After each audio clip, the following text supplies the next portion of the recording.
We got stress cause we're striving, surviving, keep on moving to improving, rearranging. The whole world's changing, pandemic, systemic, rule making, rule breaking, disagreeing, are we fighting or fleeing? Got a mind. Hey, the stress divides me. The stress divides me. Wanna mind the gap, hey. Wanna mind the gap, hey. So why don't you help me? We got stress conditions. Welcome to Minding the Gap podcast, brought to you by Behavioral Sciences of Alabama. My name is Paul Bakke, licensed counselor, and I'm joined by Dr. David Barnhart. And we're talking today about the power of negative thinking. What do you think about that, Dr. Barnhart? I think negative thinking has a great deal of power. It does. Yes. And, It does. you know, we talk about the power of positive thinking as an antidote. Yeah. Turns out that it's not. It's not as powerful. No. It does have power. Mm-hmm. And the reason that we have a book about it is because it really takes a lot of practice to develop positive thinking. Yes. And to allow it to have power. But we don't really have to practice negative thinking. We have to practice doing something other than negative thinking. Yeah. And it has its roots in survival. Yes. Existential. To be able to exist. To be able to exist. So when, long ago when people were developing society, living in caves, it didn't really help to think, there's nothing out there that's dangerous.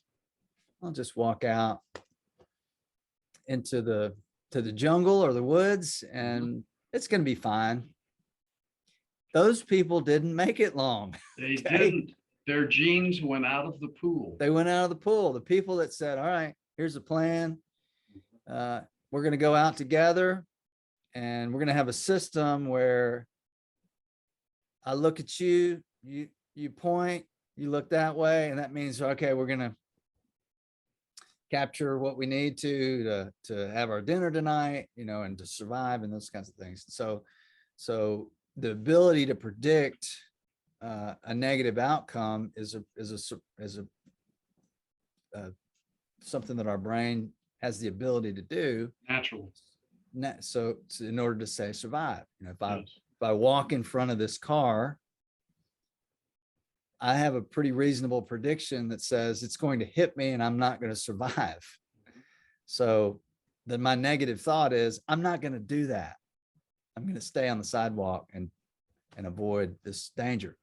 So it really bleeds into other kinds of thinking that feels like it's danger or feels uncomfortable, but maybe isn't. I'm not going to be able to talk to this girl at this party and she's not going to like me, or I'm going to probably fail at my test, even though I've studied a lot. So this prediction and this negative thought can cause us, can be a distraction and can be really not about survival, but about getting in the way of living a happy life. Can interfere with our performance, things that we would otherwise value or be particularly interested in doing, so we can avoid things. Right. Like, it's common and probably wired in. If we went back and just looked at the development of human beings over time, you don't know who's the enemy back in those days, so you would be more alert to be alive. So naturally, you would not be comfortable if you saw a stranger coming toward your village or your abode. And that probably gets genetically passed on to us. So When people are born, the first person they come in contact with is usually their mother, right? And they have skin contact, and the mother's respiration and heart rate regulates the infant's heart rate, respiration, and that skin to skin contact releases oxytocin, which is calming, and that becomes the safety person, right? That's a safe person. Dads sometimes come into the picture, maybe a few weeks later, they're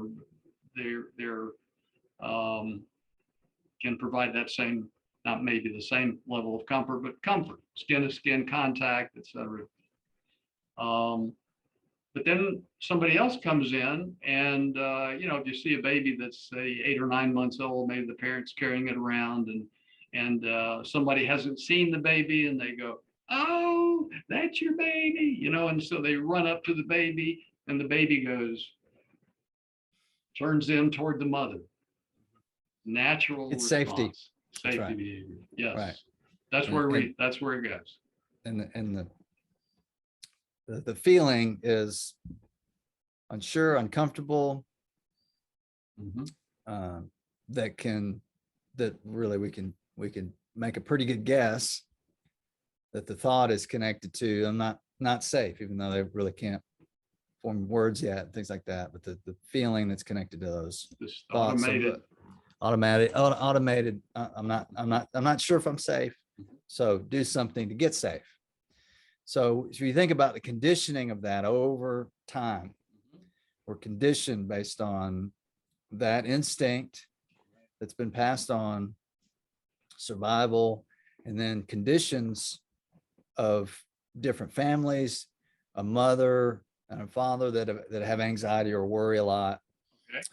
Becomes kind of what you do. This is what you do when this happens. You worry about it. You talk about it. You talk about, well, this happens, and no, you can't do that, and don't. And so there's conditioning that happens on top of the instinct to protect. Be careful when you go And out it can there. turn into a pattern of we don't really call it negative thinking. We call it unhelpful thinking. Because sometimes negative thinking, like, okay, this is dangerous, I could be hurt, that's helpful. It's accurate. It's accurate, and it's helpful for us to avoid that. But when it generalizes to other circumstances, and basically, through these conversations that we have and through observing others, we learn to have emotional responses based on the culture that, and obviously our family is part of that culture, and it extends beyond that. People interpret our reaction, and they teach us to be anxious about things. We learn how to be anxious. Like, common thing is, let's just take an example. Parent is, you got this maybe a 3 or 4-year-old kid toddling along with you, and you're walking down the sidewalk, and there's a chain link fence, and suddenly a dog comes up to the fence barking, "Rawr," and our conditioning, our unconditional response is wired in, which is a loud noise evokes a threat. There's a threat detection, and so our heart rate goes up, respiration increases, and so forth. And so do something to get safe. Back exactly. away. And so mom or dad says, "Oh, did that big dog scare you? Are you afraid?" Well, there we go. So it's a natural thing to say, but it also has an impact. And so now the child learns to be afraid when dogs bark. Yeah. And if you get to know my dog after the bark, you'll realize he is not a threat. He is not a threat. He's barking because He's scared and he's warning us that someone new's coming. But if you come up to him, he is going to lick you and be friendly and want to be your best friend. but the initial idea is, oh, I don't know. I'm not sure what is going to happen. And that's a big part of the point too, is that when things happen to us, we really don't have all the information. When we see a new dog, we have a new situation that's uncomfortable, and we're talking to someone that we don't know if they're going to like us or approve of what we say or things like that, then our minds can fill in the missing pieces with information that's negative. Yes. So our brains do this pattern recognition, and we fill in, we get this automated process provides a prediction on how this should go. So now I've got a conditioned response to strangers or to dogs or whatever it is, learned response. And so my heart rate automatically goes up. And then I interpret that as, oh, I'm afraid of dogs. I'm supposed to be afraid of dogs. And if you have a situation where some of your fears of something bad happening, an awkward moment where you're embarrassed or someone didn't really approve of what you say or do, now you have an additional feeling that's connected to the situation that generalizes pattern recognition and says all social situations where you're meeting someone new, they can go wrong and they will. Yes. And if you it'll be avoid just them, like that. And so don't say anything, do something to protect yourself from that, which a lot of times is don't go out, don't talk to the person, don't think, worry about it. Right. Do something to protect yourself that doesn't necessarily protect yourself and is not a situation that necessarily is a threat. It just feels like it is. So if we don't go, then our brain doesn't have an opportunity to get information that disconfirms that conditioned response. So I will sustain that pattern of thinking over time. And as I continue to avoid things, I just make it more ingrained. Just get better at avoiding things. Yes. So the thing that we talk about in counseling is developing a plan where our clients will practice some things that are a little risky, that they predicted are not going to go well and maybe avoiding in order to get the experience to say what's actually going to happen. What's going to happen in this situation? Can I disconfirm this belief? And sometimes we make that a very explicit exercise. We refer to it as homework sometimes, where the individual predicts, actually write it down, right? They write it down. What do they predict will happen? If I go ask my teacher, if it's a student, if I go ask my teacher for help, what is it that I predict will happen? Well, the teacher will act like I don't have any sense. Like I don't, right? It could happen. It could happen. What we know from experience is that people, for example, that become school teachers usually do that because they have the social helping side. So they become teachers because they actually want to help. They want to help people learn. There are exceptions, so that's not 100% true. But I won't find out. I won't disconfirm my belief if I don't go ask. So we do a prediction, and then we do what's the opposite prediction. How much do you believe? How much do you believe that's true? Is that 90% of the time, or 50% of the time, or whatever? And then the individual does the experiment. They go ask the teacher for help for example. And then following that, they do their observation, write down what happened. And this is very explicit. It's a way of helping ourselves disconfirm a belief that's not helpful. So what happens if what they believe is going to happen happens? So they come in and they say to us, I told you so. So let's do the experiment again. Let's try another teacher. That's right. That's one situation. One situation doesn't mean everybody. Right. So it's Yeah. hard to generalize from Mhm. one experience. Yeah.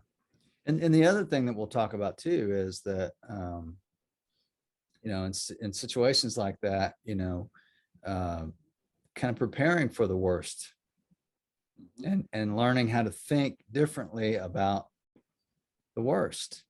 Yeah, talk about that. So in the case of if someone, you just meet someone and you talk to them and they really kind of have body language or maybe say a remark that would make you think that they don't really like you or got some kind of negative response, we would talk about that and talk about how that your thinking about it might be, oh my gosh, this is the worst thing that can happen and it's going to be so bad if it does. And we might talk about other ways to think about that. Mhm. Other helpful ways to think about that. And we've talked on this show, on this podcast, about the go far test. You know, does that thought help you meet your goal? Does it help you get along with other people, help you feel the way you want, keep you alive? And is it based in reality? And so maybe their thought is, well, maybe I'm not an interesting person if they reject me. Maybe, you know, I'm just not good at social situations. Some thought, and we might maybe go through that process and try to come up with some alternatives. And maybe that person is just not a good mix with you. You know, maybe that was information that said, next. Sure. You know, don't try to have a relationship with that person. Mhm. You know, it's not a good match. Maybe the other person is, you know, there's maybe their reaction is about them and not necessarily about you. So we would try to help someone think through a situation, even if the worst thing happens, and to encourage them to continue to try, you know. And the idea of friendships and relationships are based on, you know, a good match. And sometimes you're not always going to be a good match. And that may not be a negative reflection on you as a person. And it may not be a negative reflection on the other person. It's just not a good match. It's information that helps me go, let me try again. Yeah. Which may lead to a different emotional response. I mean, so what you're talking about is different ways of thinking, which we call that reappraisal.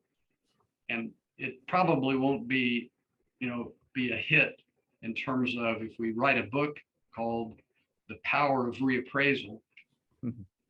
But it turns out that thinking differently, being able to reappraise the situation, see it from different perspectives, changes the pathways, and our brains go down a different path.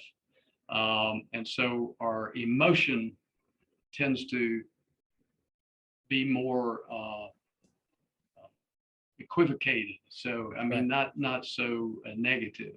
And maybe not so dependent on things outside of our control, like somebody responding well to me. And imagine a situation where you're talking to someone and you're being your charming self.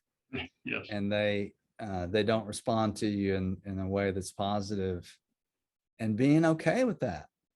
Man, that'd be kind of nice, wouldn't it? Being able to just, even if the worst thing happens, it's okay. Accepting, you know, things that you can't control, and making decisions based, you know, you're making decisions based on who you're going to interact with based on the information you're getting. And sometimes you get information that says, this is not a good person. So if I get that information, that's not a bad thing. It's not really about me, it's about them. So reappraising situations and even thinking about the worst and coming to accept those things as possible will help someone do things that help them increase their social network, and find new friends, because they're not being held back by this fear of being rejected.